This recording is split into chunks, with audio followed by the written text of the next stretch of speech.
Welcome to the Complete Story series, where right here at Comicstorian, we break down your favorite comic books, giving you the story as more of a descriptive reading of your story, adding in some voices and some music, giving you a motion comic. We do this on a regular basis right here, and with Gotham being based on the No Man's Land storyline, I felt it was time to cover one of my favorite storylines that Batman ever got featured within. This is the older timeline, so we have Barbara Gordon, who is currently in a wheelchair, we have a different Batgirl, and we have different situations happening with Batman and his crew. And I will be attempting to explain them as we go, but just keep in mind, this is a very old timeline.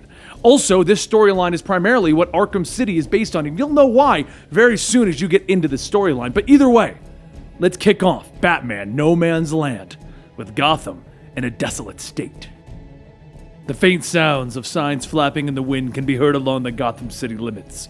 These signs tell a person that if they continue, they would be leaving the United States, or that the area has been declared off limits by the federal authority. And that is because there was an earthquake, one that shook the very foundation that was Gotham City. Now soldiers gather around the perimeter of the city, turning those who wish to enter away. Even a priest who just wanted to provide aid to those in need is turned away, leaving him to find other ways. Even after bribing a helicopter pilot to fly close to the ruined city, the priest is forced to just throw his box of supplies out. As the food scatters down below in Gotham, the people gather, grabbing what they can, looking around to see if anyone else noticed. And of course, people do notice, and they would steal right from a person's hand just to have a bite. This regression has forced people to fight for what they want or keep, even if the methods are crude. A spiked tennis ball fired from a sling into one's back often does the trick, though. And those lucky enough to have numbers like the GCPD are able to maintain some order in this city, even if they too have to adjust to the times. With food being a rarity all on its own, the crime lords have started to make strongholds around the city, killing anyone who even thought of stealing from them. But for those fortunate enough to not have their findings stolen, they were given a chance to barter for other goods. Hell, things like an apple can catch the eyes of those willing to pay big enough just for a chance to bite into something fresh. Auctions are held for those privileged few by the Penguin himself. People offer 5 gallons of gasoline, some offer 10. One man even offered a night with his girl. But another man offers a 20-carat diamond, which Penguin accepts. Even in these times, Penguin still kept his refined tastes in jewelry. It's been just over 3 months in No Man's Land, and one person keeping record of that is Barbara Gordon. She watches from her tower, barricaded in with plenty of food, medicine, and rechargeable solar batteries. She had the chance to leave, but there was this nagging sense of duty to stay, something she must have gotten from her father. So to get by, Barbara deals in information, with maps, knowledge of various underground supply stashes and fallout shelters. She does well for herself. She even tricks the locals to get her food from these caches by telling them that they are poisoned and only she has a means to neutralize it.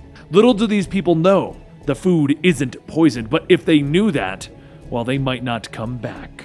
With her network of information, Barbara has also learned that Jeremiah Arkham decided to let all of the criminals in his asylum back into the streets before he left town. The neighborhoods were sectioned off and tagged to show who owns what. All the big players are there. Two-Face, Killer Croc, Black Mask, the ventriloquist and Scarface, the Joker, though his whereabouts are currently unknown. The only person who didn't go insane was Penguin. Rumor has it that he's got a pipeline for stuff from the outside. Obviously, in a world where a box of matches is more valuable than a camera, a bike is more useful than a Ferrari, an entrepreneur like Penguin is going to thrive. But the people, why do they stay in Gotham? Some had no choice. Some saw it as a great adventure. Others saw a unique opportunity. And some believed their own reality, welcoming the mothership to land. With food and resources now currently being the only currency, people protect and defend their own tooth and nail. People with trade skills like mechanics or seamstresses are brought into the folds and offered protection. People with social skills, they're normally turned away, since they don't have anything that they can really offer. And what of Gotham's leading citizen, Bruce Wayne? Where did he go? After being humiliated and insulted before Congress, he disappeared. Ironically, all of his properties were quake-proof, except his personal home. Did he give up? Did he leave Gotham? Well, no one knows for sure. But without the presence of Batman, the GCPD have taken it upon themselves to dish out their own brand of justice. Since there are no jails, the GCPD steps in for those in need, literally taking the clothing off of the backs who try to take what isn't theirs. However, one day, using what little they had, one of the officers made a makeshift bat signal, stating that he was hoping this could give people hope. Jim quickly destroyed the signal though, shouting, "No! We don't need this because he's not coming!" He gave up on Gotham like everyone else. He always took the easy way out. Being a vigilante was much easier than being an actual cop, though some say in certain parts of the city they can see a tag, one shaped like a bat. Some even go as far as to state that they have seen Batman, but all they could see were shadows. Word travels to Barbara, however, that something is off. Batman wouldn't use the tag to show himself. It just isn't his style. Or would he? In no man's land, there's no status quo, but still, if it is him, why wasn't he calling her? One night as the cold sets in, a pair of drifters get cornered by a group of thugs, noticing that they have nice warm coats. The drifters try to run, but the thugs begin to catch up, with the drifters bracing themselves for a beating. But that beating, it doesn't come. When the drifters open up their eyes, they see the bat-shaped shadow fighting against the thugs. One of the thugs begins to beg Batman not to kill him, but the voice that responds is female. Wearing a cowl covering her whole face, she tells the thugs that this area is under her protection. Another thug grabs the brick, stating that it's just a girl, and the woman tells him that she is the Bat, their worst nightmare. The Batgirl effortlessly disarms and beats the thugs down until they decide that enough is enough and they run away. Once they're gone, that Batgirl tags the wall with her mark, and one of the drifters asks, "Does she work with Batman?" She asks, "How do you know that she isn't Batman? If you were a big tough guy and got beat up by a girl, would you admit it? Or would you state that it was some huge 7-foot-tall giant with fangs and claws?" The drifter says that that's a fair point. Back with the GCPD, Jim looks to expand his territory and protect those in need. And what better way to do that than to start a gang war between two gang factions? As the night comes, Jim and Bach both head out looking for a demon's tag when they come across a group of people trying to keep warm around a pile of burning books. Jim sighs to himself, stating that once they take back the city, he's gonna make it a punishable offense to burn books. But soon they come across what they're looking for, a demon's tag. Bach begins to cross out the tag and replace it with the Low Boys tag when someone calls out to him. Jim spins around, shining his light on a group of demons, and he tells them, "Look, you don't look like Low Boys, but really, we don't care. The penalty for trashing the demons is death." As the demons' thugs move in, there's 3 gunshots, and a masked man says that he really hopes they don't mind. The man pulls off his mask, revealing himself to be another officer, Petit, and Jim asks, "You been following us all night?" Petit tells him that he couldn't sleep knowing that they might turn up dead, trying to turn the gangs against one another. Was he wrong? Jim doesn't respond, and Petit sits the dead demons along the Low Boys tag, stating, "Now this will incite a war." Petit takes a deep breath and shouts, "Oh, demons, come out and play!" Petit's call echoes throughout the abandoned buildings, reaching the ears of the demons nearby. They run over to where the sound came from, and they find 3 of their brothers dead under a Low Boys tag. As they decide to report back, Petit leans around the corner yelling, "Chick, chick, chick!" The demons quickly rush to the sound, and Jim and the others lead the group right to a group of Low Boys. After quickly ducking away into an alley, the demons begin to yell at the Low Boys that they're going to die. But up from a nearby building, Petit watches, stating, "Congratulations, you guys just started a gang war." A few nights later, a group of thugs sit by a broken bridge when they notice an old man wandering around. The thugs jump out to mug the man, but they decide that they have a better idea. They're just gonna test to see if the waters separating them from the other side really do have minds. So they push that man towards the ledge, stating that if there are minds, they will just have to keep throwing people in until there's none left. As the old man is pushed over the edge, the thugs hear something. They look up, and they see the Batman. Batman quickly disarms one of the thugs, and the other pulls out a knife with Batman throwing him to the ground. He tells Alfred, the old man, to hang on. And as Alfred dangles on a rhubarb sticking out of the concrete, he says, "Yes, a sensible course of action, sir." Batman bashes one of the men with a broken car door and throws a rock at another. He then ducks to avoid the rock as it hits one of the thugs by the ledge, sending him over. He screams as he falls in, and when he hits the water, there's a loud ba-boom as the mine goes off. Batman helps Alfred up, apologizing. "I'm sorry I didn't get here any sooner. I need to relearn how to get around." All the broken cornices and rubble and collapsed rooftops are slowing me down. Alfred then says, it's been a while since you've been in action. How does it feel? Did it feel good? Batman tells him, no, it didn't feel good. It felt great. Though Batman is working solo, he does at least make an effort to inform Barbara that he is back, even if he doesn't answer any of her questions. The next day, Jim's war between the demons and the low boys rage on, with Jim bringing in his men to tell them that this is now GCPD territory. They can surrender now, or they can have them thrown out there. With the two gangs already disorganized from their fighting, it doesn't take long for Jim and the GCPD to clean up and take control. It could be said that Jim didn't just do this to expand their territory, but also to take over the area where Barbara was. Once the remaining demons and low boys are rounded up, Jim tells them again that this area is now GCPD territory. They have 1 hour to clear out, and if any of the demons or low boys are found here, the penalty will be death. Petit then says, to just show them that we're not fooling around, he puts one of his guns to the demons and pulls a trigger. The demons slumps to the ground as everyone scatters, and Jim shouts, that was way out of line! We are still police, and that means that we will not resort to death squad tactics. Is that understood? Petit says that he was just taking a little more initiative is all. Now they know the GCPD is prepared to enforce their death penalty. They will run all over town telling everyone that the cops have gone crazy. Maybe this time they won't actually come back. If he thinks he was wrong, look him in the eye and tell him. Jim stares into Petit's eyes, and he says nothing. So Petit walks off telling them, all right, enjoy those sticks.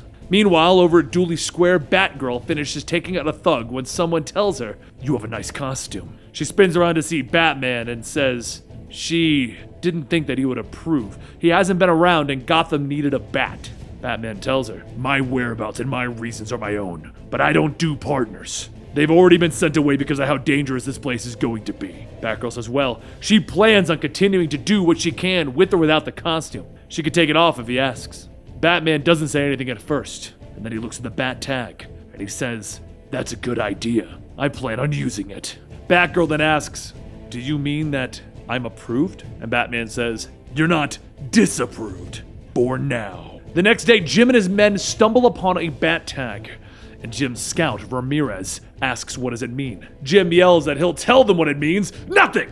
If he really was here, wouldn't he announce himself? Just paint over it. It's not him. It's not his style. But later that night, Batman returns to the area to find that his tag was painted over. And he thinks to himself that he's been gone way too long. There's no respect, no fear. And why should he be surprised? Myths lose their power if they aren't repeated.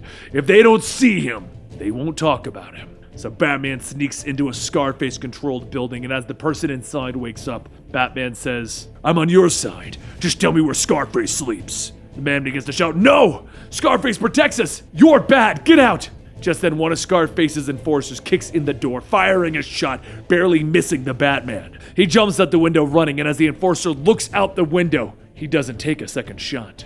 Batman returns to his hideout to try and figure out a way to get close to Scarface. He can't use his high-end tech because it's useless out there. So right now he's going to have to rely on his own brain. Ventriloquist and Scarface have something that the others need, but they aren't taking it from them. Why? Or maybe they can't.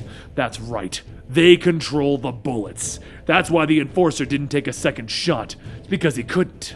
This costume right now is a liability. It's time to compromise. He's gonna take it off until the time is right.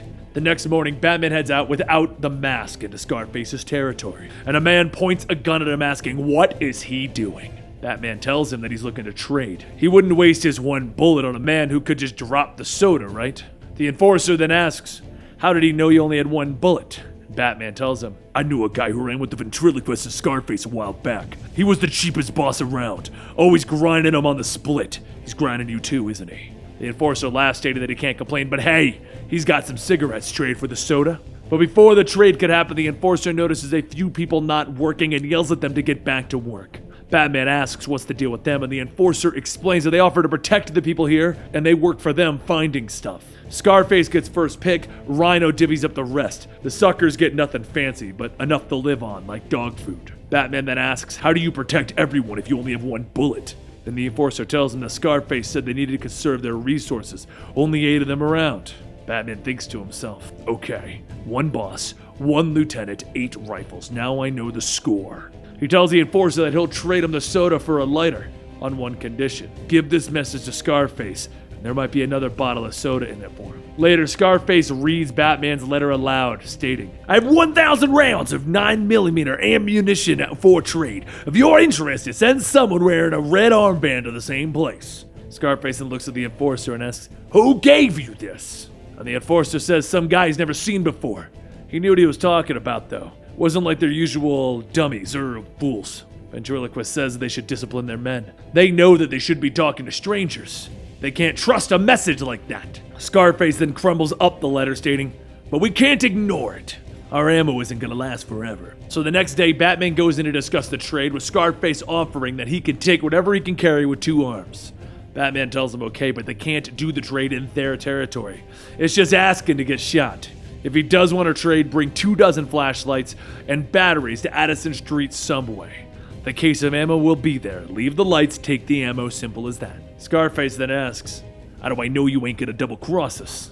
Batman tells him, if you're worried, then don't show up. I can always deal with Black Mask's gang. So Scarface tells him, fine, noon tomorrow. Addison subway. The next day, Scarface and his men find the crate that Batman left, and when they open it, there's a blinding flash of white light. Batman runs in, knocking the enforcers out, and tells Alfred to tie them up. He then looks at the ventriloquist, yelling to say his name. Say my name! And then he snatches Scarface.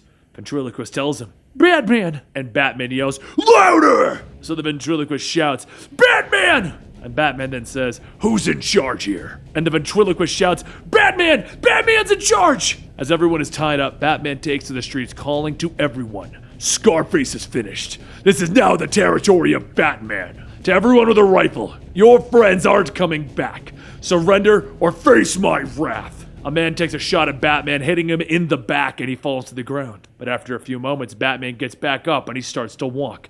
More shots begin to hit him again, and he gets up the second time, with the shooters yelling that he can't be killed. He ain't human. Batman laughs to himself, thinking, thankfully, they didn't have armor-piercing shells. Now it's time to really take control. Scarface's enforcers leave the area, but as Batman tells everyone that they are free, one of the men asks who will feed them now. Batman throws the Scarface doll down, stating that they will feed themselves. And another man says that's not how it works. They have to give him tribute, and he gives them what they need. Rhino took good care of them, making sure that no one got any more than any other.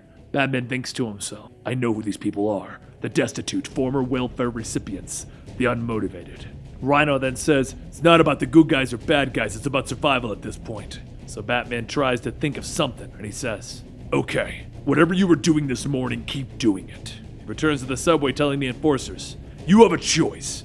You can either work for Batman or you can go with him. One of the men asks where's the ventriloquist going, and Batman tells him, hell. The ventriloquist begins to speak, asking, but, and just then Batman smacks him, yelling, shut up, who's in charge? He hands his knife to Alfred, telling him, breathe him. And then he tells the enforcers that if they want to try and take him down, now's their chance. He heads back inside, gathering everyone together, stating, you all work for me now. Everything will be just like it was before. Rhino will provide the rations, real food, not dog food. You will get first choice of goods and supplies. You'll get first choice of food and drink. You're never gonna know when I show up. So don't mess up or I'll take you out. As everyone begins to get back to work, Alfred asks, tribute? What are we now, pirates? And Batman tells him no. It's a sign of respect. It's the language of one that cannot succeed unless one is fluent in it. Alfred then asks, aren't you fluent enough? So Batman replaces the Scarface tag with one of his own, stating, not yet, but I intend to be. And there you have it. Now, Batman No Man's Land is a very long storyline with a lot of extra stories that happen, a lot of side stories. It's interesting because it shows you a different side of Gotham, a Gotham that needs to survive, a post-apocalyptic version of Gotham, and there are literally 4 giant volumes that fill this storyline. So, we're going to be covering huge chunks of it. And if you want to be a part of that experience, then subscribe to this channel, because just glancing at them, you've got like 2 to 3 months of Batman No Man's Land happening right here at Comicstorian. It's our new big giant epic right here. And if you want to get these videos early, then the best way to do that is to go over to our patreon.com/Comicstorian, where we bring you 5 different podcasts and early access to our videos. Anyway, guys, I will see you next time, or on my Twitch channel, twitch.tv/EligibleMonster, where I stream pretty much all the time. See you next time right here, though, at Comicstorian.